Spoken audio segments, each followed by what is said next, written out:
What's going on, people? How you guys doing tonight? Make sure my mic is right. Nope, it's not. Hold on. All right, here we go. My mic is on. How you guys doing tonight, man? Wait for some people to show up. Got a story to tell you about double A and just a couple of things. I got a video dropping tonight. Right after this, I'm gonna up. It's already uploaded. I'm just putting the thumbnail on, and boom, we're back in action, bro. So right after this live, you'll have that video on my channel. You guys can go check that out. But Brian, what's up, bro? How you doing tonight? Just waiting for some people to show up. Then I'm gonna get into this Aaron Hernandez thing. I've been stressing lately, bro. So my mind is like fricked out right now. But we're gonna do this shit just because I made obligations, so that's exactly what I'm gonna do, bro. I'm gonna just do what I say I'm gonna do always, because that's just what life is like, bro. You just keep your word, bro. That's all it's about. Yo, I appreciate that, bro. Fact, Lynn Villu. I don't know if I know you, but I haven't seen you on my comment section, but for sure, bro. I appreciate that. Hell yeah. I hope I'm going places. Anyways, that's the goal. Yeah, yeah, I'm trying, brother. It's difficult, man. I'm not gonna lie, bro. You know, you got so many things in life. They hit you all at once, and it's like when it rains, it pours, bro. You know what I mean? That's just how life goes. But you gotta be a fucking G, bro, and just put up with that shit, bro. Because what else can you do? You know what I mean? You just gotta take that shit right here and just keep it moving, bro. You know what I mean? But so a couple people are in the house, bro. I'm just gonna get into the small details. You know what happened before Double A got to the max, when he got to the max, how he was in the max, and because I was cellies with his like literal best friend, I'm gonna get into like everything that we talked about. I drank with Aaron every day, just blazed deuce all the time. I mean, the kid was a savage when it came to drugs. Got high like a motherfucker, but he always did. You know what I mean? It was like first thing in the morning, every single day he's drinking and smoking. You know, he would roll up the deuce. The deuce would be the paper. You know what I mean? He'd put tea in the middle and just roll deuce. This dude was a savage, bro, and he could smoke and walk around like nothing, dude. Like he was a dog when it came to that. He told me he was high when he hit the end zone on the Super Bowl, right? He had taken a bunch of ecstasy and fucking still played like a dog. So like this dude was a savage. But so before he ever got to the max, right? He was in the county, and a lot of people say that he was. Hey, mom, how you doing? So a lot of people say that. Oh, B. Luke's your nephew. Okay. How you doing, man? Bobby's a great friend of mine. Sorry, I'm gonna get into the story. So before he ever got to the max, he was in the county, and dude said that he was checking into PC and all this other shit, right? And guys were waiting for him to get to the max so they could move on him, because they said in the news it said he was telling and all this other shit, because his lawyer got up and said that I forget exactly what the context of what his lawyer said, but his lawyer had stated something along the lines of, he's innocent because this dude said or did something like that. So guys were, going with this line that he was no good, bro. Like he was gonna be food when he got up there, not only because it would make them famous, but because Aaron had some things about him that people were saying were no good. But that is so not true, bro. People's lawyers will spin tails to get them out of trouble. Aaron never made a statement. Aaron never, got in the stand. Aaron never pointed a finger at anybody, right? This dude was as solid as they come. When I say he's a gentleman, he's a gentleman. He's a psychopath, but he's a gentleman nonetheless.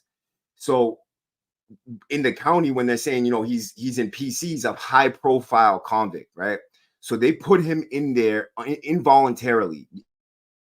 Go to the county and tell the captain or the sergeant or anybody else that he was a PC. He needed to be protected. He didn't do any of that, bro. They put him straight there because he was high profile and kept him on rec alone, cell alone status. He told me this straight up. He's like, dude, I didn't want to be there. And as soon as he got over there, he trashed this dude, bro, right? And then he got into it with the cop, and they moved him over to ED or EC, sorry, and kept him in the hole. So he wasn't there the whole time, and he was just, if I'm that little piece right there, don't take that as solid evidence right there. So I don't know if they moved him to EC and kept him in the hole, or kept him right there locked in his cell on rec alone, cell alone, but they did not have him on general PC population. So he didn't wreck with the other PC inmates. He was not on PC status. He was on high profile status, and they just don't have a high profile block there. So they kept him over there until he could take his state time and get to the max or get to Walpole. So when he finally did make it through the county system, and guys were talking about, his case was on the TV every time he went to court. They were playing videos of him in the county. I know everybody's seen the fight that he got into where he smacked the kid's face into the door frame and shit. Like he was publicized, right? He was in the media. People, the media wanted attention, so the media would just say anything, right? And it wasn't until much later that James Patterson came out with the idea for the book. And that was when, this whole thing happened with his suicide. And they found somebody really close to Aaron that they could talk to and he was clout chasing. I know that kid, his name's Pure. That's his street name, right? I don't really know his real name like that. I did know it at one point, but I didn't really pay much attention to it because the kid really was gay. You know what I mean? And it's not to say that I don't like gay dudes, but it's just that I didn't really mess with the kid like that when I was up there. But I have a funny story about that. That is, it's terrible, but it's funny at the same time, but it's disgusting. But we'll get into that in a little bit, right? But that's not to say that Aaron was gay, right? And that's another thing I'm going to get into. They slandered this dude, right? Dragged his name through the mud. And I know for a certified fact, I can't say I was in the cell with him when he was over there with hanging out with this kid, but I can tell you that this dude was not sleeping with another man inside that joint. I don't care what they said and I'm going to get into what it says in the book, like about Double A and the other, one of his co-defendants or the victim in his case that he shot in the face. Those text messages that he was going back and forth, it sounded really weird, right? There's no factual basis on that. People could shoot all they want. They could say, oh, that sounds like this. That looks like it might be that, right? But there's never been, if a guy's gay and those texts are not known to come out, right? Why wouldn't he be talking sexual to him? Because he doesn't know the texts are going to come out one day, right? Yeah. So I was cellies with Double A's best friend, right? In the joint anyway. As soon as he came up there, he befriended one of my brothers, a kid named Boo Boo. And they were tight. They were literally like brothers. They hung out every single day. That was like his partner in crime. He would do everything with them. Like when he needed to know how to move, like he took his advice from my brother, like on how to move inside the prison, what to do, all that shit, right? So I became really close to him based on that because I was in the cell with my boy, and so every time he come over, we'd be talking. A lot of times, Boo didn't want to drink. Me and him would just chill and drink and shit because he would buy all the booze in the block. As soon as we woke up, he's going around to see whose batch is coming off, and boom, he would just buy whatever because he had unlimited funds as far as prison came. He was stacked. You know what I mean? Like he didn't have to worry about nothing. He could buy whatever drugs he wanted. He could buy whatever booze he wanted, whatever food he wanted. He had what he needed, and could have lasted forever inside of there with what he had. Hell yeah. What up, Lewis? That's where he was at too, is Fall River before he came to the max. He was in the county in Dartmouth. So a lot of guys from Fall River and from Dartmouth County knew him or seen him in there. Another aspect of this story is his lawyer, the high paid lawyer that he had, that was Casey Anderson's or whatever that chick's name down there that had the murder case with her child. That was her lawyer, Baez, right? I've seen this dude, like it's crazy because you see like the celebrity status, like just how important this motherfucker was to have this dude fly up from Florida and be his lawyer. Like this dude, Jose Baez, was a fame hound, bro. Like he knew what he was doing. He was a very good lawyer, beat those murder cases for him. And I've had a couple interactions with him. It was kind of cool. But at the same time, it's like, you can't put like anybody on a pedestal in life. Yeah, they're people too, but they just did what they had to do to become who they are. And that's what I intend on doing myself. So at one point, I'm going to be just like these dudes. Everybody knows my name and face. So it's not anything special. I seen a lawyer talking to his client. And that is what it is, you know what I mean? But Double A would tell me a couple of things about how his case was moving and shit. And I just felt like, you know, people gave him a bad label before he even walked in the joint, saying that he was no good. And about, you know, who's gonna move on him and shit like that to try to get some fame. Like they'd be in the newspaper. I've even had guys approach me talking about, man, you want to do this with us, bro? Like, I'm like, hell no. No, hell no, we're not doing that. But the thing about Double A is that you see him on TV, right? He's a high profile football player, probably one of the best tight ends in the country. You got a lot of people talking about him that never met him in his life and have only heard his story through television, in the media, and third party, any 10th party. I mean, like, we're not even those people, those third parties don't even know him. They're going off what they hear, what they see. And then you got the facility throwing the fact that he's gotten to a fight. He got a tattoo on his neck. He got a tattoo on his hand in the news. Like it's something big, like it's a big deal, bro. But that's just what happens inside a prison. People get tattoos. They're in gangs. That's just what it is, right? And Double A did gangbang on the streets. I mean, that's one thing he did tell me, but I'm not here to throw his personal business out there like that so much as to protect the fact that he was a solid dude and inform you on how he really moved inside of the joint, bro. And as a person, you know what I mean? Like what his real deal was, you know what I mean? And as soon as he got up there, so I'll start getting into the story about when he got up there, right? Because this is my personal story with him. So he gets up, he goes to M1, and this is where he meets Boo Boo and all my brothers, right? You got Driscoll down there, you got a few people down there, a couple of my brothers were down there. He saw how they moved and immediately gravitated towards them because, you know, the people that I fuck with, we move on a different level. Like guys just immediately gravitate towards us because we look clean, you know, you got what we need, you know what I mean? We got money and drugs and whatever. And so I think he just saw that and he probably maybe even bought some stuff off of Boo Boo or something and kind of talked to him and could tell that he's a real dude right off the bat. Boo Boo was one of the most serious dudes up there. And I can tell you right now, people were afraid of this dude, like shaking when they saw him. He's had something about him, like that piercing look in his eyes. He could see right through you, dude. He was totally fearless. He would fight anybody. And it wasn't like his physical prowess that would scare you, bro, right? It was the fact that he would never stop until he would either win or you would just get tired and leave, right? Like the kid was just a dog. You know what I mean? One of those dudes that was totally arrogant, loud, obnoxious, but he would be because he didn't give a fuck. He would fight you. You know what I mean? But you know, I love Boo Boo, man. Things happened with him like down the road where he started smoking a little too much deuce and had a little fallout, but he's in the feds right now. So Jason Nobles, you guys ever want to write him, I could send him some love, you know what I mean? Take care of him in the feds, so whatever. That is what it is, right? But so he gets up here, meets my friends, starts getting close with them.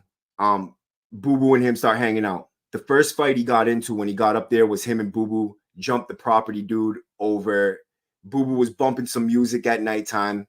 Like I said, he was loud, arrogant, obnoxious, didn't really give a fuck, right? He wanted people to get mad. That was his intended goal. He wanted you to be pissed off, right?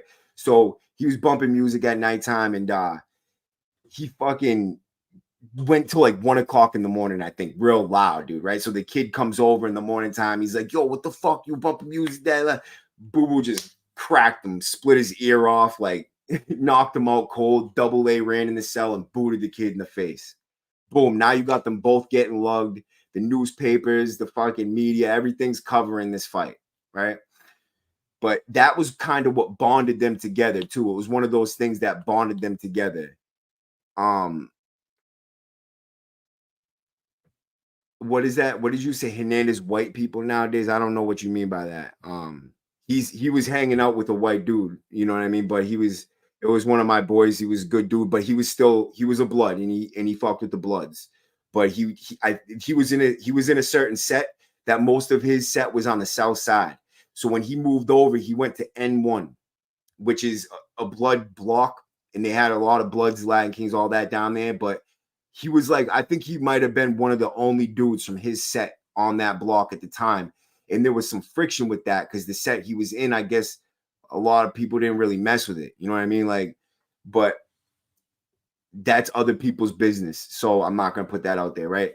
But like any further than I already did. But you know what, that's kind of well known for us when we were in there. You know what I mean? So guys that were talking about him and saying they're gonna move on him, everything like that. As soon as he came up there, all that shit stopped. Nobody was talking like that. Everybody was on some shit like, yo, double A, bro. You know how like that goes, bro, right? As soon as he's there, bro. And he was a big ass dude, bro. Like he was a real tall kid. And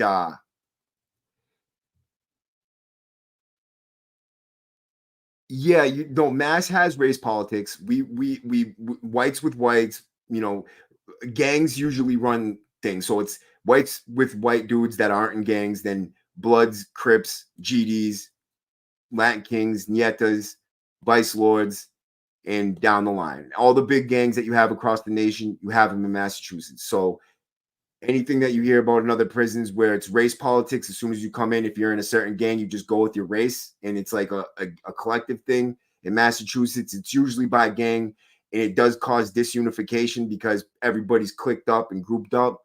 But yeah, as far as that goes, that's how the politics work. So whoever's the biggest gang on the block, or whoever's the toughest gang, or whoever has, you know, the most respected leaders, or the most respected top dudes, that's usually who kind of pulls the weight.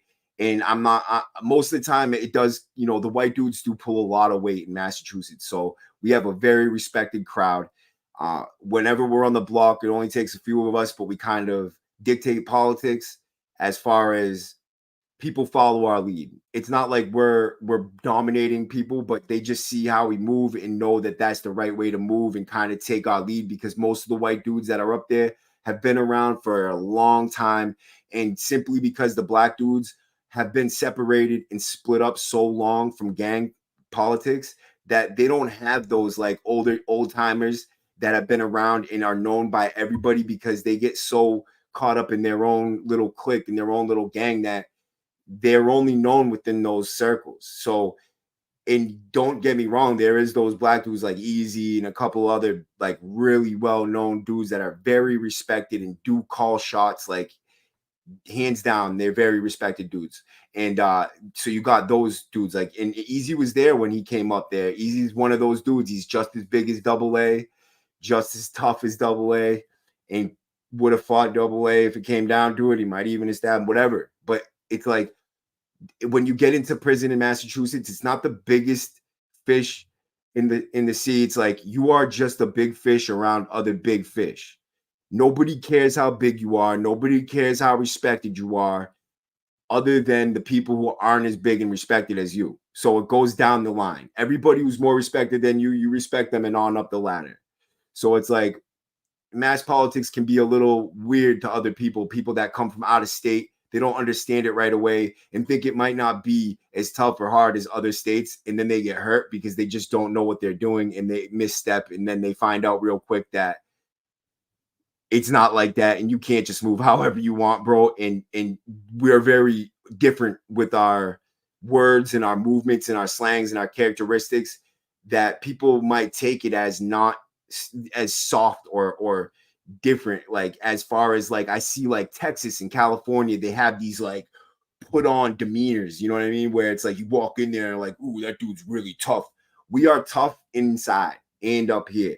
So when you see us, you meet us, we're very polite, we're respectful, and we do what we do on a different level based on respect and intelligence alone, not based on our demeanor and the way we look, how tough we look, and the tattoos on our face, right? So you might take it as we're not built like that, and then you'll find out really fucking quick if you move wrong how we're built. You know what I mean? You will get taken out really fast. You know what I mean? And people do get very hurt. I've seen people come from out of state, different states, and they're like really tough dudes. Maybe they killed somebody in their state, and everybody over there respects them. You come over here talking like that, bro, like you're some big fish from out of state, and you got all this respect, and you're doing double life for a homicide that you did in the joint over there, and think that you're gonna start dictating, you're gonna get fucked up, bro. Simple as that, dude. And I've seen it happen several times, and yeah, right. So Aaron coming up there, it's not changing much. You know what I mean? It's like, yeah, he's a famous dude. He's got a lot of respect because of who he was. He was a football player that made it out of the hood, and as a gangster still, was playing football as a gangster. This dude was not just like your typical football player. He would fight dudes in the locker room. He had a vicious attitude. He had been hit in the head so many times that his attitude was so fucking bad. Like, he had this look in his eyes when you seen him, right?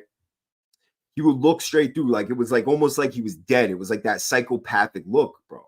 And I'm only saying this not to throw shade on Double A, but that he had mental health issues due to the impacts on his brain. And that's a proven fact, right? It causes you to be violent. And Mom, Easy is a dude. He was a shot caller for the Bloods. Great dude. But I don't know if he's out or if he's still in there, but if he is and he watches this, bro, shout out to you, bro. You've always been a serious dude. I love you, bro. And he's a very respectful kid. One of those pure gentlemen. You know what I mean? He throws the respect out at the dudes like that been around, all the guys that been there for a long time. Easy's quick to be like, this dude's a good dude, bro. He's a respected guy. He's been around for a long time. That's just the type of guy Easy is, bro. And but he will knock you out real quick if you fuck around though. He's one of them dudes, bro. He's just a good dude. He's been involved in a couple of big fights, and he fought Boo Boo too. I mean, but so anyways, right? So as soon as Double A gets up and he starts hanging out with Boo Boo and all them, and then when he's over there, he makes those connections. I think he moved over to N1 because Boo Boo told him to request the move so that he could be over there with him.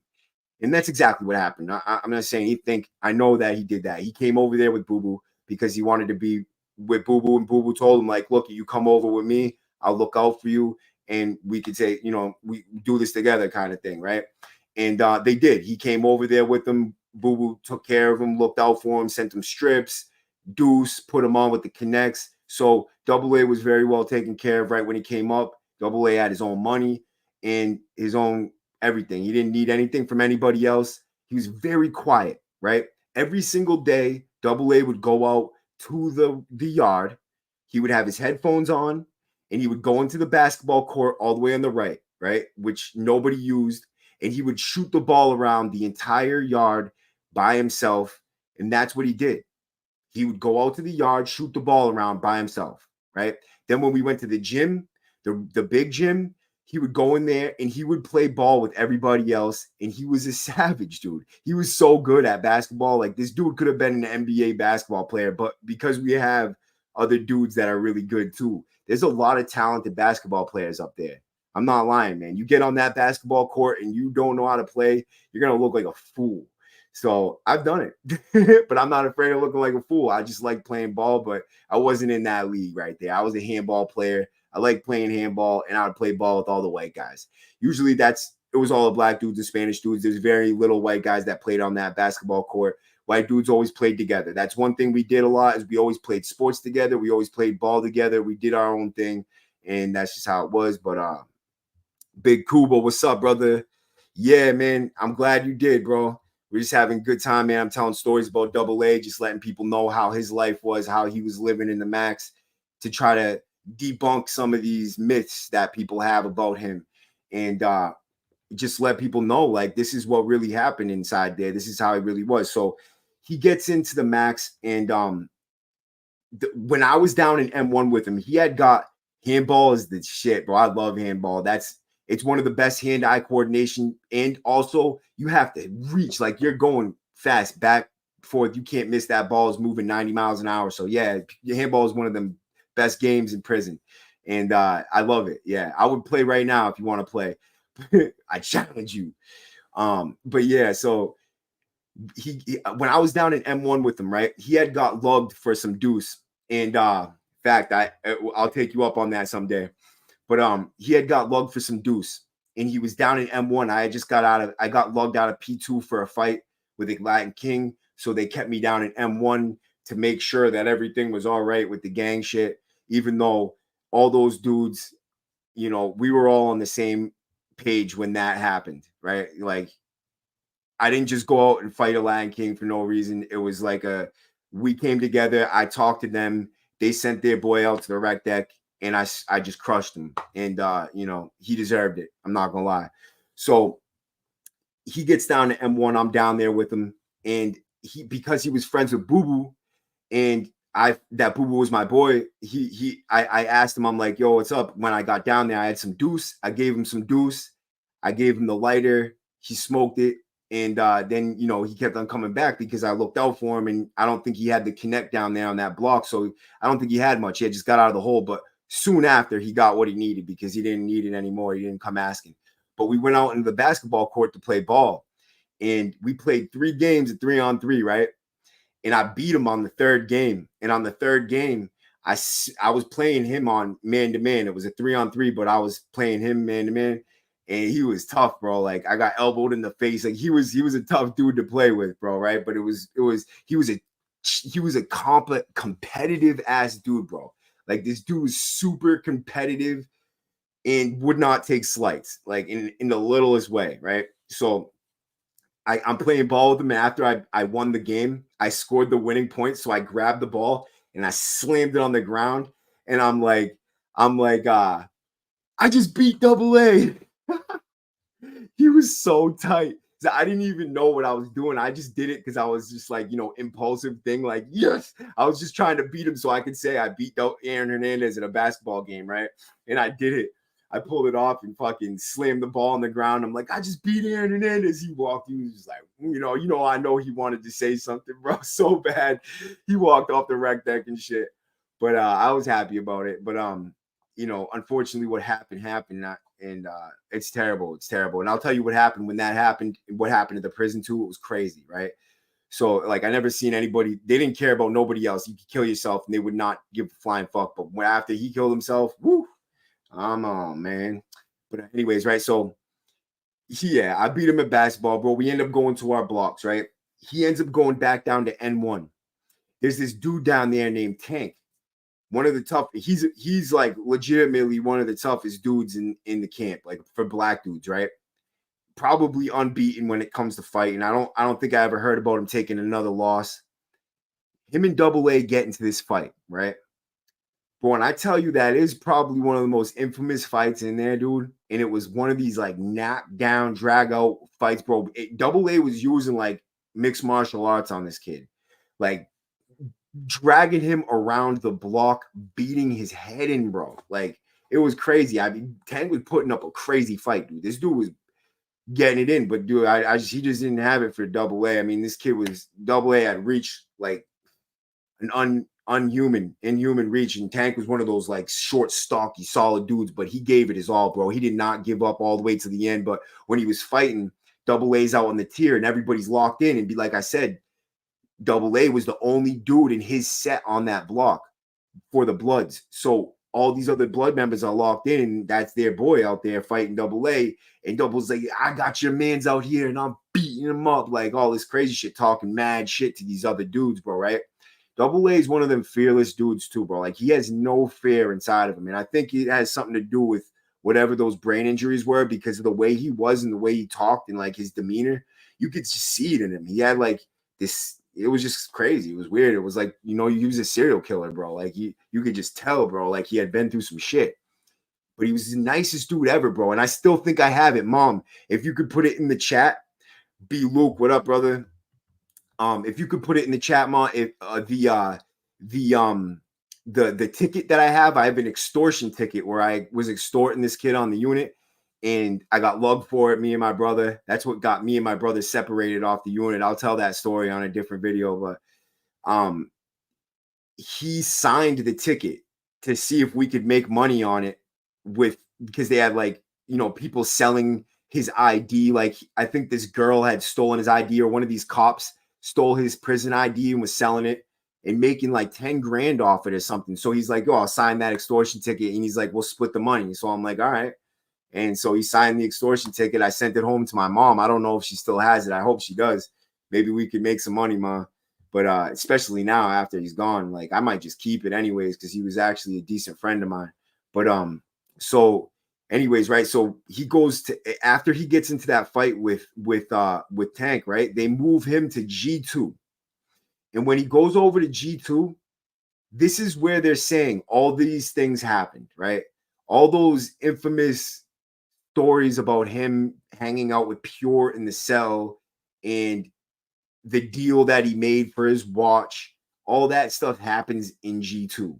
There's a lot of people over there with him that could, recount this story. I cannot. I was not on G2 with him. Cannot claim that I know what happened for sure, but I can tell you that before he moved over there, right? So we were on P1 for a long time. Me, him, Boo Boo, and a few other people. I think I might have skipped over that in the story, and I apologize, because you know how it is when you're recounting something, especially on a live. I can't put it together correctly, so I kind of skipped over a piece. So I was on P1 with him, and he got lugged. I'll tell you why. So it was in the news and everything, right? So we were on P1, and this is where he was getting his tattoos. My boy, the kid who did this tattoo right here on me, was doing all his work. And the dude who did it, he's a freehand tattooist. I mean, this is actually a lot better than it seems. It's a sketch art, and it's just like the way his style, the way he does it. When he does like big murals and shit, it's dope as hell. Like he does some really good work. But he was over there, and he would tattoo the All-Stars, right? So he had double A in there all day, just tattooing them, and he knowing that the dude didn't really charge us. You know what I mean? He would just tattoo me, double A, Boo Boo, people that had weight, and that's where double A got the 5-point star and shit like on him. And that's when he went to court from that block, and he was in the news for having these tattoos, and like, so a lot of heat came onto the block, right? They were having the governor, they were having like the commissioner, they had all these people, the news walking through the unit. Like, we couldn't do anything over there. A lot of people didn't like it because of this situation. They wanted him gone because it was bringing so much heat to the block when it came to the K2 coming in. Like, they were busting a lot of our shit because they didn't want it coming into that block, because they knew anything that double A was involved in would bring media attention and it would make them look bad. So they were on our backs about every little fucking thing over there, curtains, lines, whatever, dude, right? And it was causing a lot of friction between us, the cops, and no one really said anything to double A, because why would they? He's just another convict. It's not his fault. It's the cops' fault. It's the administration's fault. It's the media's fault. It's not double A's fault, right? And not for nothing, I have never once, in all the time I hung out with him, I drank in the cell with him, sat in the cell and drank with him many times, smoking deuce, whatever, bro, right? Hung out with him, seen how he moved every single day, right? For instance, like, he was the type of dude, he was so cooked up, right? So this dude gives him a pack of M&Ms with peanuts, peanut M&Ms, right? And he tells him it's exclusive. He's like, these are exclusive, right? Just saying they're exclusive, they're good. You know what I mean? Double A thinks that these are straight from the streets and that the dude must have smuggled them in or something, got them off things somehow, right? He just bought them off Canteen. Double A didn't know they even sold them on Canteen. So when he finds out, he's at my door talking to us, right? Me and my celly, we're in there. And I pulled out a fucking pack of peanut M&Ms. He goes, yo, where'd you get those? And I'm like, I bought them off of Canteen. I was like, you want some? He's like, nah, I got my own. And he's looking at me mad serious and crazy, like, right? And I'm like, what's up, bro? He's like, this dude just gave me I just bought like 20 packs of for a book a piece, right? That's a book of stamps. So he was paying, I think their books were $10. No, they were $5 at the time. They were $5 or some shit, right? And so he paid like $50 for 10 packs.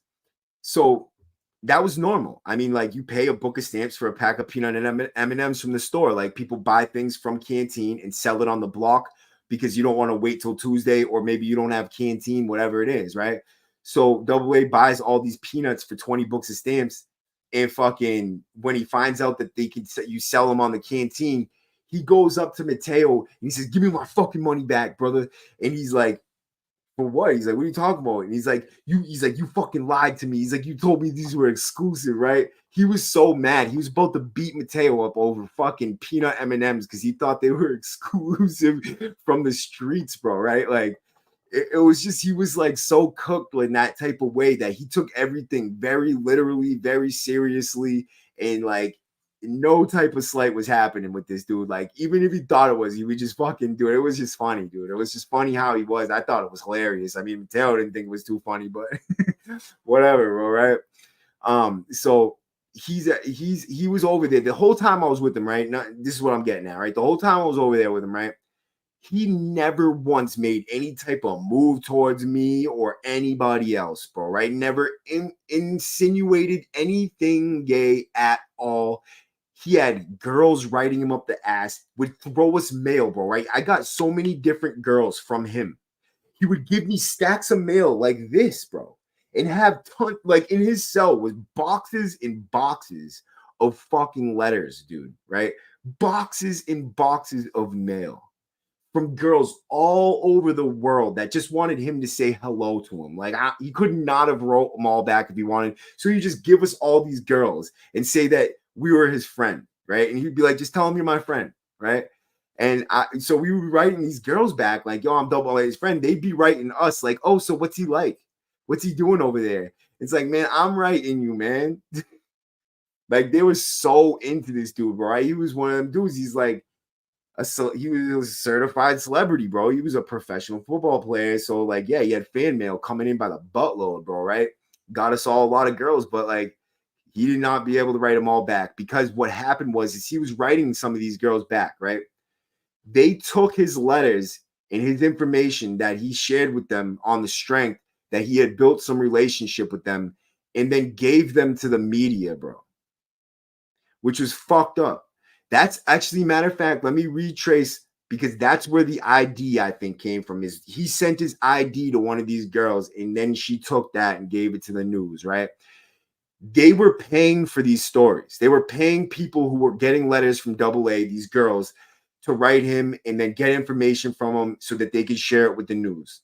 So he stopped trusting them. He didn't trust any of the letters that came in, and I don't blame him. But he had a wife that he would always talk about and say he cared about, would never cheat on her, all that stuff, right? He loved his little girl. He loved his wife. And that was that, dude, right? He had so much love and respect for people, which is why I know he wasn't a sociopath. Because just because he's a fighter and he might have killed somebody, blah, blah, blah, doesn't mean he's a sociopath. You could still be very caring and very loving and be a person that is prone to violence or kill somebody, right?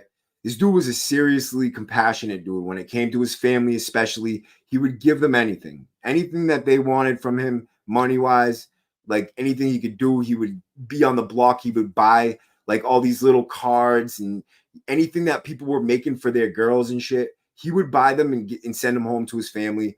He was just that type of dude, bro. He cared about his family. He cared about his wife, and he wanted the best for them. And he felt like such a shitbag because he was in there and all this was happening. He thought he was going to lose his pension. He thought he was going to lose that deal. And I know that was on his mind before he went, bro. That was the one thing that I just didn't know that I didn't think that he would ever go that far. I didn't think he would do something like that. He never insinuated either that he was suicidal or was thinking about it. I think nobody knew. I don't think anybody around him knew. And it's very sad, bro, what happened to him, bro. You know, and God bless his soul. Unfortunately, that's what happened. But so anyways, right? So that's after this happened. So he goes out to the yard one day, right? And he's smoking deuce in the yard with a couple of people on the stairs, right? And he gets caught when he comes in. They seen him on the camera. And when he was coming back into the thing, they snatched him up, put him in handcuffs, blah, blah. Next thing you know, the news is talking about it.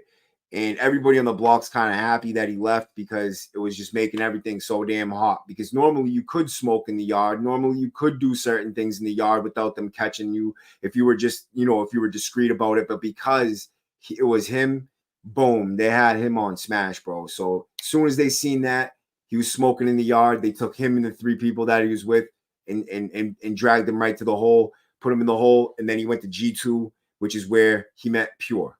When he was over there with Pure, apparently he made a relationship with him that was friendship only, bro. There's no way that on that unit, around the people that he was around, that he was having a secret relationship with this dude, and they would not hear it, see it, or talk about it, or move on errand for being gay or having or doing gay stuff on the unit. They just wouldn't. You couldn't be gay in there and not, if you were part of a gang or something like that, they just didn't allow that shit. So if he was doing gay things, people would have noticed and they would have said something. You know what I mean? Especially when you have something like that where you say that they had a relationship, and there could have been emotions involved. Okay, so when Pure goes out into the unit and he's talking to somebody else, whatever, like I seen the way gay people are in there, bro. Like they get emotions when their fucking little boy toy or whatever is talking to other people, and they'll go over there and be weird and shit. That's only in mediums. It doesn't happen in the max. I only saw that when I was in Old Colony for 3 months. When I was there for 3 months, I seen things I never want to re-see, don't want to think about. And maybe I'll talk about that in a different video without getting into the weird details. But yeah, that shit was not what happened in the max. It just didn't happen up there, right? So for them to say like he had a full-blown relationship with Pure, it's not true. Did I think that maybe he could have after I found out what happened with me and him in the hole? I'll tell you what happened with me and Pure and my boy in the hole, right? I'm his neighbor. I'm Pure's neighbor in the hole. So Pure and me, you can kind of talk through the vent. I had no idea Pure was like that. But like I said, if Aaron was doing something like this, people would have known, because as soon as you are, people know. This is what happened with Pure, and people knew right away, dude, because we fucking heard it. You can't not hear the things through those walls. Those walls are so thin, like you could smack on the wall and you would hear it, right? So this dude is in the next door cell, right? And it's like 3:00 in the morning, and me and Garrett are sitting there, and we're like, "Oh, you must be doing push-ups, right?" Because Garrett wakes me up in the middle of the night, and he's like, "Matty, Matty, listen." And I'm like, "What, dude?" And he's like, "Listen, shh." And I'm like, and I'm listening, bro, and I hear,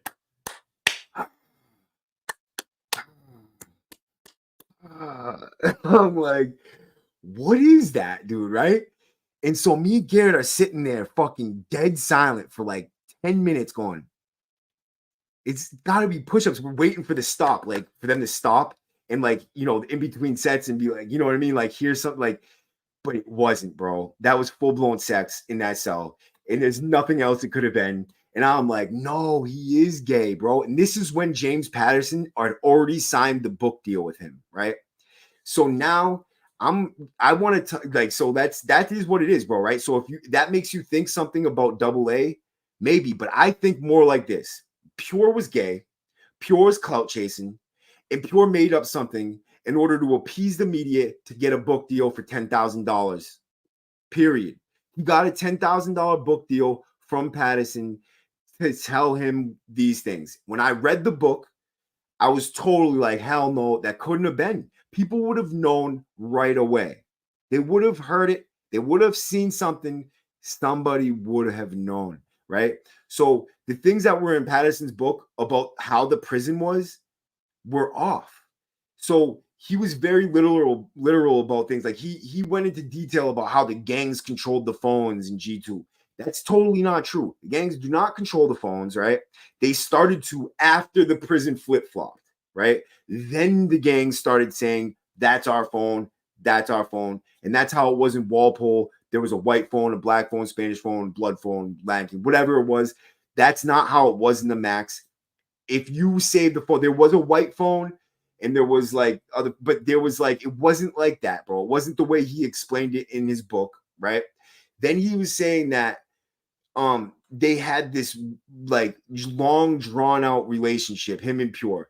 He wasn't on that block that as long as to have that type of relationship build like that, right? He was over there for like maybe a year, right? Before he ended up killing himself. And for all those things to take place, maybe I could see it, if like he was able to, but I just cannot believe that he would have been able to. I just can't believe it, bro. No fucking way. He was wicked strong, bro. Double A he was one of those athletic types that he just was a natural beast. He didn't really work out like that. Like I said, he would go to the yard, he would shoot the ball around by himself in the back basketball court. And when he went to the green side, he would do the same thing, shoot the ball around in the basketball court, just like never talk to people out there like that. He had his headphones on, shooting the ball around, super loner. Even on the unit, he would come out, get on the phone, talk to his girl, talk to his wife, talk to his kid. And that was really it, dude. Like he didn't socialize with a whole lot of people. I know he had a really tight clique over there, which is something that he couldn't have got that past him. Pure was part of it, but people also knew about Pure, so they didn't. That could have just been part of the rumor mill right there. Like, oh yeah, Pure's doing this, that, but that doesn't mean that Double A's taking part in that, bro. Double A was smoking a lot of K2.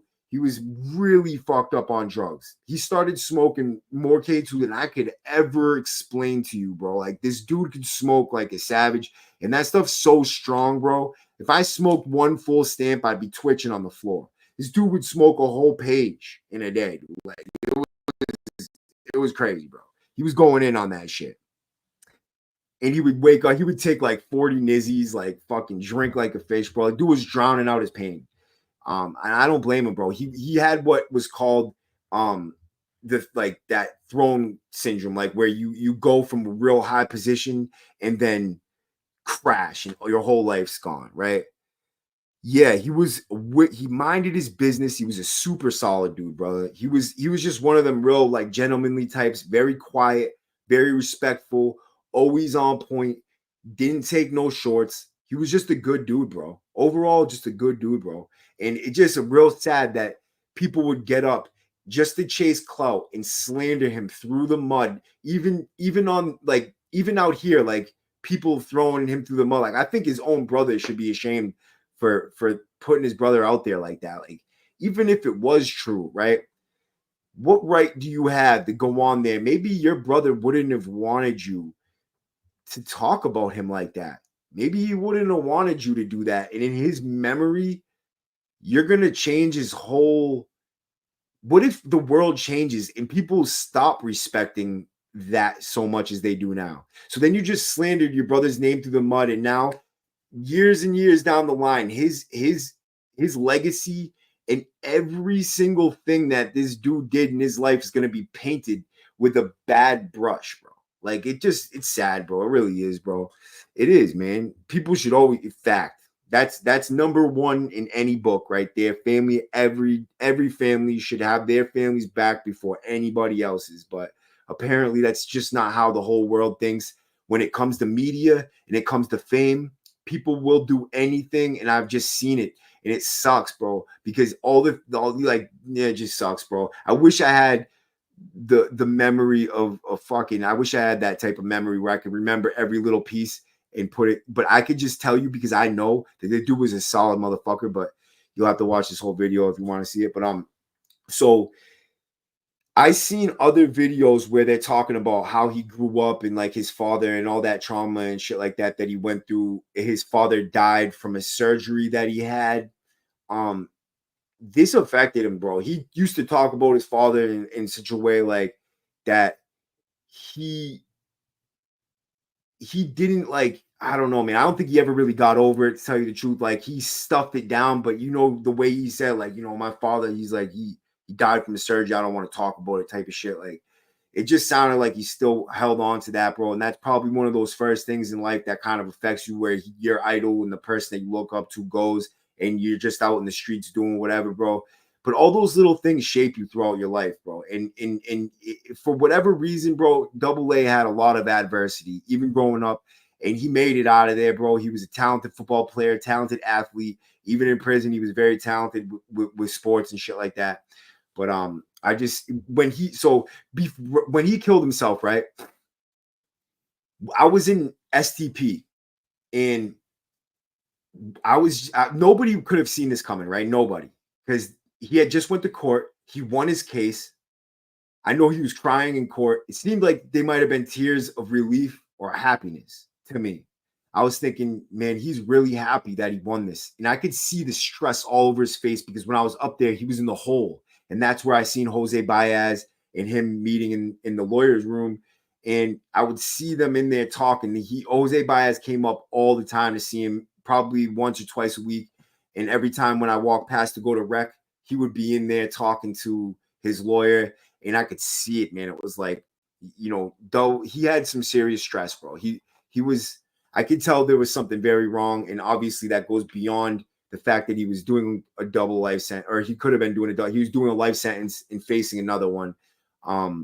But the fact that he beat that case can somehow, I would see it giving somebody hope that maybe he could overturn the other one and flip the other one. But I think he knew that the evidence in that other case was so strong. And he even said to me, like, he was high. He didn't really realize all the things that he was leaving behind, the trail of shit, whatever. But like, who knows if he actually really did it? I don't know. You know what I mean? Like, he could have, it could have been somebody else. It could have been one of the people he's with. He never disclosed the fact that he had ever killed anybody. He never said, I did this or I did that. And I think he might have, like, he used to say he partied with Tom Brady and all these other people in the club. He used to go, like, you know, Gronk, stories about Gronk being a party animal. It was just cool, man. The things that this dude he knew, and he'd been through the high life, bro. He had seen the best in life. And he had Tom Brady on his, you know, speed dial list, where if he was going through anything, Tom would tell him, look, give me a call.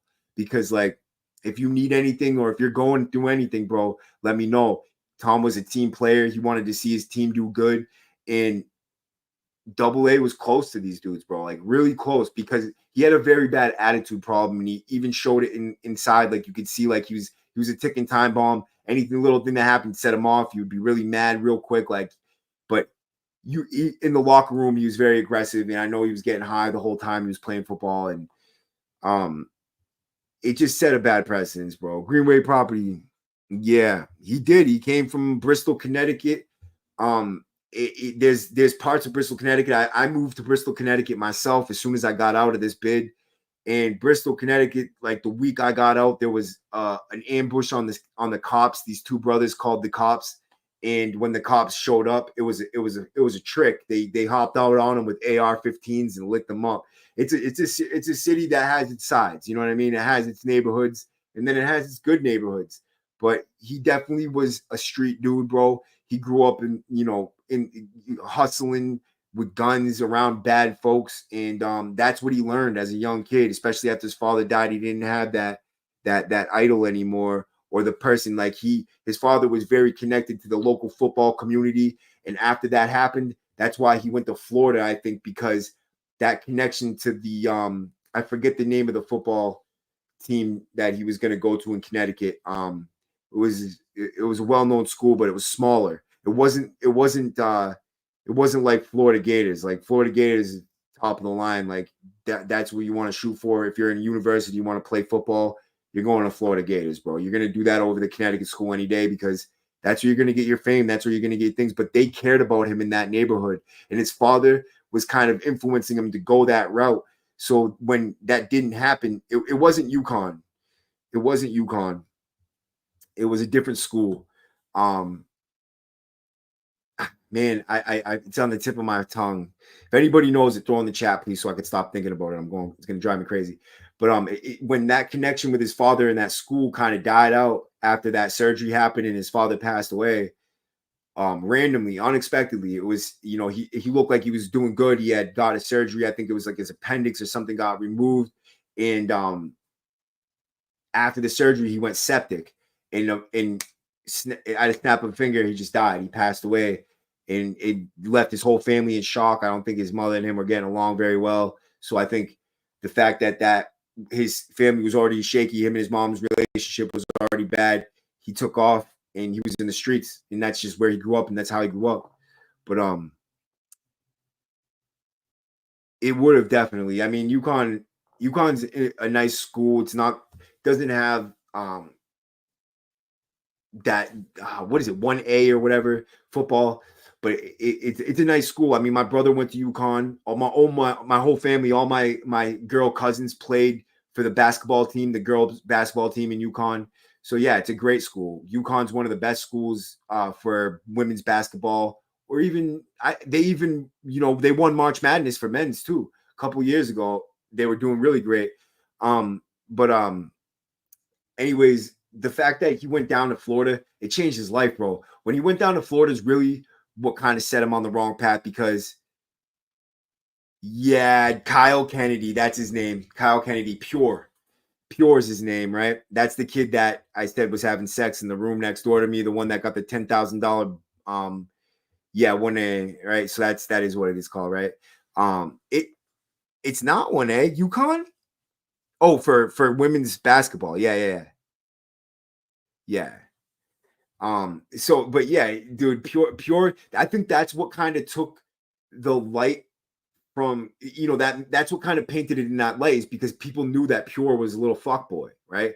But I don't think double A, and now anybody can make their own judgments or whatever. But until you have direct evidence, you can't. That's not my boy. No. Yeah. Till you have direct evidence that this dude did something like that, the whole world can't say it's true. It's just a fact. The dude was never seen doing anything gay with the guy, right? Never heard doing it, which is the big thing. When Double A got pulled out after he killed himself, he was naked, right? And his dick was down to his knees. This dude was trashing that kid, bro. You would have heard something, dude. Something, bro. Right? There would have been people that knew. There's no fucking way they wouldn't. So I don't believe he ever did that with him, bro. I don't know. Yeah. I don't think he ever did that, bro, right? And it's it, and there was other dudes that I messed with too, like good dudes, white dudes that were over there, and they were runners. So their cells were up on the top tier over and above his cell.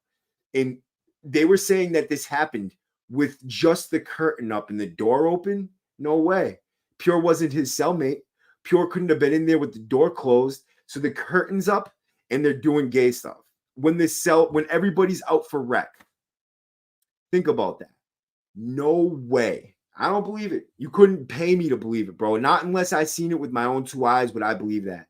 And until people have solid proof and evidence, the whole world, media, every little thing cannot believe it, bro. Those text messages with this with his victim did not say anything out overtly gay, right? So if he didn't know those text messages were going to be outed, he would have been talking to his sexual partner in a sexual manner. Why wouldn't he be like, I can't wait to get home and fuck you? If he didn't know those text messages were ever going to be a thing, he didn't say anything like that.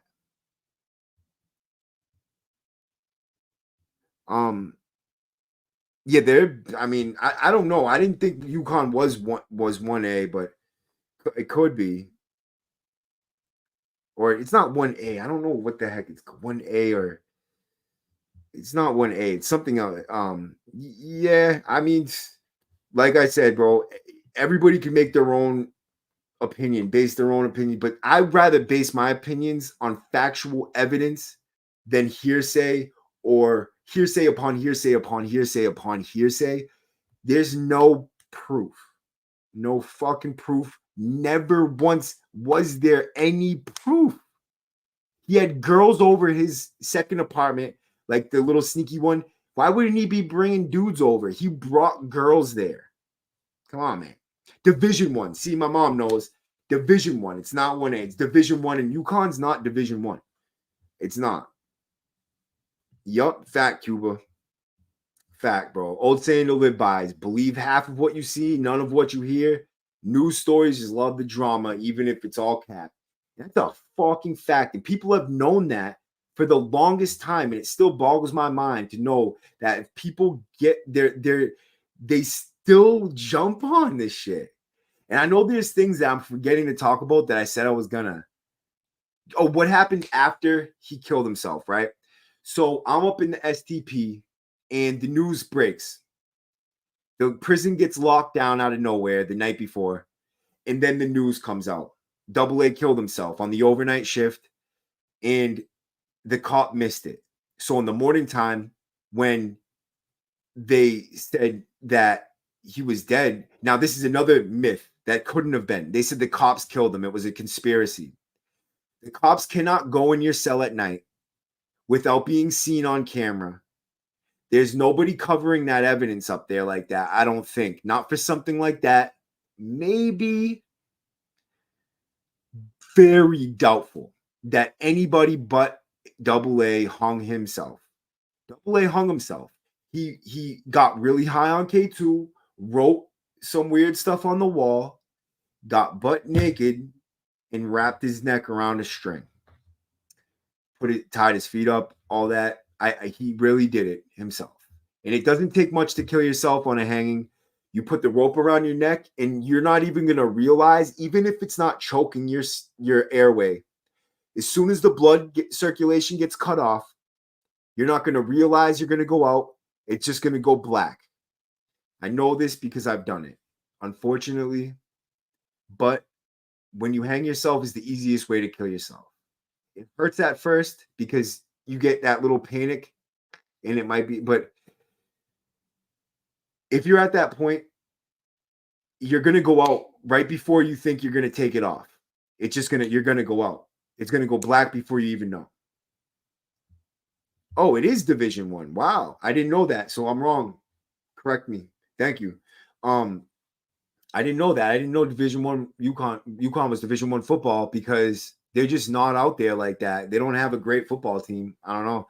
But big ups to UConn anyways, right? It's my whole family's school. So yeah. What was I talking about, dude? Yeah, no, I get it, all the football stuff. But so oh yeah, so the cops couldn't have killed him. The cops couldn't have killed him. That's a myth. There's no fucking way. There's no conspiracy about it.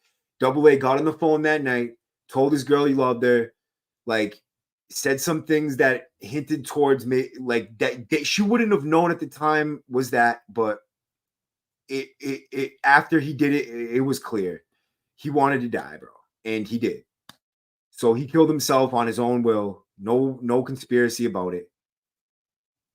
Sadly, and it was a big fall, long way from the top. You know what I mean? So after he killed himself, I was in the SDP. We got the word. It was on the news, and everybody was in shock. People were like, "No way!" They locked the prison down for like 2 months. No, it wasn't 2 months. It was mad long though. How long was it? It was at least 2 weeks, right? We got locked down. 2 weeks is a long lockdown. So we get locked down no, it was a month. It was about a month. If I remember correctly, we got locked down for about a month, like 3 weeks and some change. And they did a huge shakedown, come around looking for drugs, looking for weapons, whatever it was, right? They had, the Massachusetts government up there. They had everybody up there caring about this. Now you got everybody talking about, oh, suicide's an issue up there, right? Bro, never before. People have been killing themselves up there for many years. And it's not just one or two. Like, there's a lot of suicides coming from that place, bro. And nobody ever cared before that. Now, when he kills himself, it's a huge deal. Yeah, he had a watch. He had the watch and told him he would give it to him. He didn't. Maybe he did buy it. Maybe you're right. I don't know. I'm not gonna attest to any of that, right? I know that he had the watch for him, that he was gonna give it to him, but that doesn't mean he's gay, bro. Sorry, it just doesn't. They paid him $10,000. They gave him $10,000, bro. Maybe they paid him 30 in the end, but upfront money, like to keep his mouth shut, not talk about it. They had him sign a $10,000 book contract with, obviously he would get money as the book gets sold. So the fact that he bought him a watch is whatever, but Pure definitely did clout chase off of that book deal. I don't believe 90% of what he said for that book, bro. I just don't. Yeah, he had mad shit, bro, that he could have gave away, dude. He was a football player. They wear mad chains, watches, rings. Man, he had a Super Bowl ring, bro. Like the dude had bread, bro, and he had a lot of jewelry, bro. So anyways, right? They lock us down, they shake us down, they got news helicopters flying over the building, and they are scrounging through that place like never before, dude, looking for K2. They were going through our mail, looking for all the paper K2 that they had in the place. and that it just led to a whole bunch of bullshit, bro. Right? They were changing rules. They changed the mail from regular mail to only legal mail. So you now every letter that comes through there is photocopied. Cards for your birthday, letters that your family sends you that they put time in to write to their family and write these letters because they love their family, they love their loved ones, their cards and all that stuff, their pictures, everything is photocopied unless you send the pictures through like some app. They're photocopied. You're gonna get black or you're gonna get color photocopies, and a lot of times they fuck the copies up, and you can't read the words on the side and all that. So they changed a bunch of rules around because of it, and then there was all the conspiracies. Then all those stories started coming out, and then people started twisting all these different little things that happened to make it sound like this or that because they knew it would get them in the news, bro. But I'm pretty sure that that's really all I want to talk about this tonight. If anybody have anything they want to ask me, they could ask me right now. We could just have a chill end of this live. Talk about maybe anything you want to know about prison, anything like that. Oh, before you guys go, there's a video dropping. I'm gonna put it up right after I come off of this. I'm just gonna upload the thumbnail, and then I'm dropping a new video right after this. So if you want to check it out, please check it out. It's gonna be called The Mule. It's about a drug smuggler that smuggled mad amount of Suboxone into Susan Baranowski, and how he did it, what he did with it, the money he made, all that. He's going to tell his little story first, but then he's going to get into all that extra stuff, man. It's going to be a great video. Hope you guys really like it. I got another video coming out after that real soon. It just takes me a little bit to edit them now because of all the studio equipment and everything I'm doing to edit and shit. So, yeah. Yeah, bro. I don't think it's right that they do that. I think that people write those letters to their family. They fucking put a lot of time and effort into that shit, and then they photocopy it, and it kind of takes that like that homey feeling, the smell of your family on it. Just everything, man. Like it just sucks, bro. Like your grandmother buys you a card and sends it in and then dies a couple weeks later. What happens to that card? Like you don't even get to have your family's mementos. You know what I mean? That's really sad to me. It takes away that personal feeling of connection that you can have with your family from the streets into the prison. You know what I mean? That's a fucked up situation. Yeah, bro. I am too, bro. Um, it's always good seeing you in the comments, dude. Like anybody support me, bro. I had a goal for tonight to reach 5 super chats during the live. Apparently, I didn't get any. But that's a new thing that they're doing on YouTube is you can make goals and people could buy super chats during the live. If anybody wants to support my channel, I could really use the support. I am having a really hard time money-wise paying my rent. Just every little thing is very hard for me right now. So any support you guys can throw me is what it is, bro. I'm not like, it is what it is. You guys do it, don't do it. The support, just showing up and watching my videos, hitting the like button and subscribing is means a lot to me. So anything extra is just means a real lot. You know what I mean?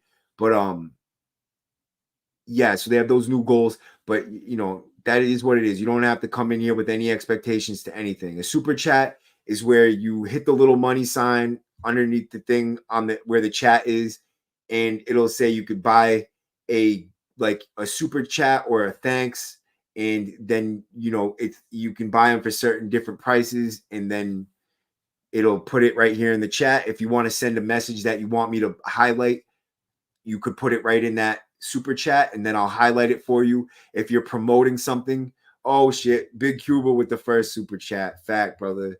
Salute, kid. That's what I'm saying, bro. That shit means a whole fucking lot, brother. For real. Fact, bro. I appreciate that, dude. Fact. And it's like I do put a lot of fucking work into this shit for very little payoff, but the payoff comes with the impact that I'm making is gigantic. It is like I threw a rock in the well, and the ripple effect is insane, dude. It's affecting my life in ways that just money can't buy. You know what I mean? So that's just it means a whole lot, brother. I appreciate that, Cuba. For real. That makes this whole live worth my time. Fact. Salute. I might stay on here just a little longer, see if I can maybe get another one or something, bro. That shit. Yeah, bro. But anyways, man, yeah, I'm not gonna do that, do I? This isn't for that. This is for everything else. I just wish that, it's always a plus, you know what I mean? But salute, salute, you a fact. Um, I hope everybody goes and checks out that video I got dropping.